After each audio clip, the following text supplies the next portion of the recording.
حماد بن زید نے بیان کیا، ان سے ایوب سختیانی نے، ان سے محمد نے، ان سے عطیہ رضی اللہ عنہا نے، آپ رضی اللہ عنہا نے فرمایا کہ ہمیں حکم تھا کہ پردے والی دوشیزاؤں کو عیدگاہ کے لیے نکالیں، اور ایوب سختیانی نے حفصہ رضی اللہ عنہا سے بھی اسی طرح کی روایت کی ہے۔ حفصہ رضی اللہ عنہا کی حدیث میں یہ زیادتی ہے کہ دوشیزائیں اور پردے والیاں ضرور عیدگاہ جائیں اور حائضہ نماز کی جگہ سے علیحدہ رہیں۔ صحیح بخاری حدیث نمبر 974۔ سفیان ثوری نے عبد الرحمن بن عابس سے بیان کیا، انہوں نے ابن عباس رضی اللہ عنہ سے سنا، انہوں نے فرمایا کہ میں نے عید الفطر یا عید الاضحیٰ کے دن نبی کریم صلی اللہ علیہ وسلم کے ساتھ نماز پڑھی۔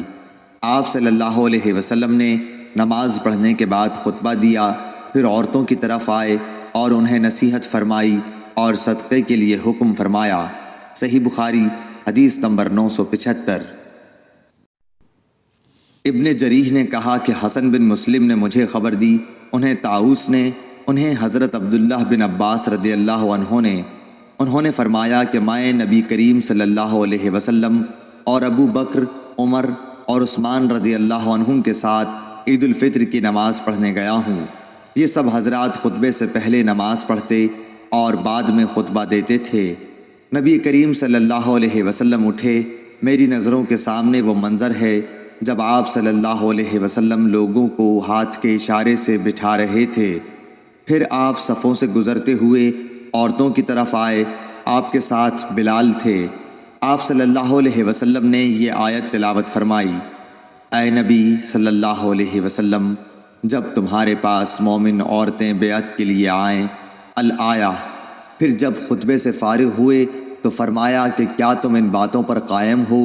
ایک عورت نے جواب دیا کہ ہاں، ان کے علاوہ کوئی عورت نہ بولی۔ حسن کو معلوم نہیں کہ بولنے والی خاتون کون تھیں۔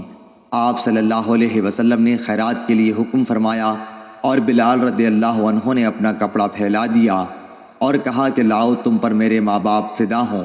چنانچہ عورتیں چھلے اور انگوٹھیاں بلال رضی اللہ عنہ کے کپڑے میں ڈالنے لگیں۔ عبد الرزاق نے کہا، پتخ بڑے چھلے کو کہتے ہیں جس کا جاہلیت زمانے میں استعمال تھا۔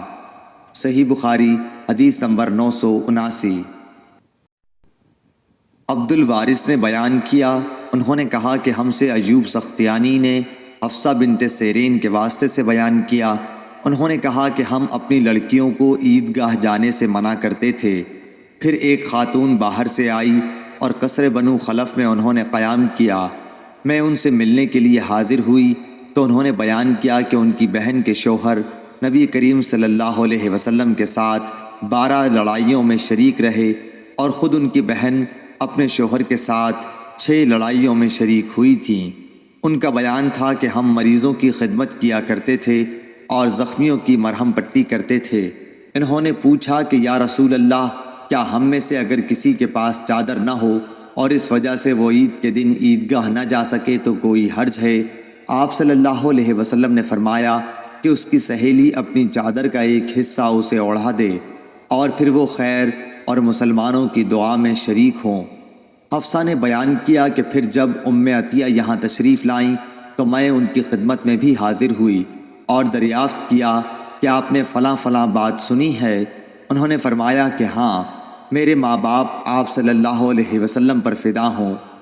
عطیہ رضی اللہ عنہا جب بھی نبی کریم صلی اللہ علیہ وسلم کا ذکر کرتی تو یہ ضرور کہتی کہ میرے باپ آپ صلی اللہ علیہ وسلم پر فدا ہوں۔ ہاں، تو انہوں نے بتلایا کہ نبی کریم صلی اللہ علیہ وسلم نے فرمایا کہ جوان پردے والی یا جوان اور پردے والی باہر نکلیں۔ شبہ ایوب کو تھا، البتہ حائضہ عورتیں عیدگاہ سے علیحدہ ہو کر بیٹھیں، انہیں خیر اور مسلمانوں کی دعا میں ضرور شریک ہونا چاہیے۔ حفصہ رضی اللہ عنہا نے کہا کہ میں نے عطیہ رضی اللہ عنہا سے دریافت کیا کہ حائضہ عورتیں بھی؟ انہوں نے فرمایا کہ حائضہ عورتیں عرفات نہیں جاتیں، اور کیا وہ فلاں فلاں جگہوں میں شریک نہیں ہوتی؟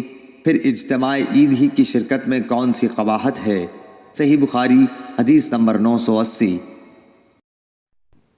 عبداللہ بن عون نے بیان کیا، ان سے محمد بن سیرین نے، کہ ام عطیہ رضی اللہ عنہا نے فرمایا کہ ہمیں حکم تھا کہ حائضہ عورتوں، دوشیزاؤں اور پردے والیوں کو عیدگاہ لے جائیں۔